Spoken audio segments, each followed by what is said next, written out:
Whidbey Island, one of the most unique places I have ever visited.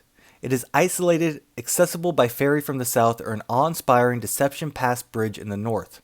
It is 55 miles long with a single two-lane highway stretching from end to end. Whidbey Island is rural for the most part, featuring farmland, dense forest, and rocky beaches flanking the roads. Everywhere you turn, there is a stunning view of either lush greenery or gorgeous blue and emerald water. The tide shifts along the island are stunning, rolling out and revealing thousands of crustaceans and other shoreline creatures. We started in Coupeville, one of the oldest European towns in the Pacific Northwest, with settlers beginning to build it up in the 1850s, and it doesn't feel like it has changed much since. The main strip features boutiques and restaurants. The town is also known for practical magic being filmed there. Whidbey Island has a small town feel with its 70,000 inhabitants spread across the expanse of the island. Everybody is very friendly and accustomed to tourists as their economy is reliant upon visitors. There's also a strong naval presence on the north end of the island, as we heard and constantly saw fighter jets flying overhead, perhaps because the United States had just attacked Iran. One of my favorite facts about Whidbey Island and Coupeville in particular is that it is in a rain shadow. While nearby Seattle gets nearly 40 inches of annual rainfall, somehow the Olympic Mountains help to absorb some of the rain, leaving Coupeville to receive only 20 inches of annual rainfall. After exploring Coupeville, we checked into the Captain Whidbey Inn, our luxury glamping spot tucked beside a tranquil lagoon. The only thing ruining the tranquility was the raucous group of employees on a company retreat for Capstone Distillery. They were loud but seemed nice enough. After sitting by the water and watching a deer wander right past us, we went to the main building to grab dinner. At dinner in the main lodge, our waitress, around the same age as my mom, was happy to serve us and not the rowdy employees outside.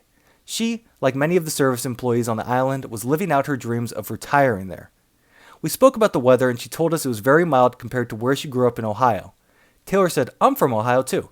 Our server was from the same town, same high school. Turned out to be friends with Taylor's mom. Our waitress nearly cried. Small world. The next day we made our way north to Deception Pass, and it may be the most beautiful place I've ever been. The water was a breathtaking emerald green. The currents swept the water along in wondrous whirlpools and unpredictable patterns. The beautiful green bridge offers stunning views of the island. We hiked up to Goose Rock, the highest point on Whidbey, and enjoyed the panoramic views of Washington State. We drove a little inland to Chuckanut Brewery, where we ran into the same team of Capstone Distillery workers. I spoke to them about the coincidence and they seemed unimpressed. We had a wonderful dinner at Front Street Grill in Coupeville. The food was fantastic. I was projecting, but everyone in the restaurant was in a carefree and nostalgic mood, as if they too were wrapping up their wonderful vacations. Overall, the Seattle Metropolitan and the Pacific Northwest in general is one of the coolest places in the country, if not only for its climate, then for its breathtaking nature, kind people, and forward-thinking spirit. If we could redo the trip, I'm not sure we would have done anything differently. Maybe next time we'll spend a night in Bellevue or Tacoma. Maybe we'll make our way up to Vancouver. Or perhaps we'll never make it back, and that's okay. We made enough memories on this trip to last us a lifetime.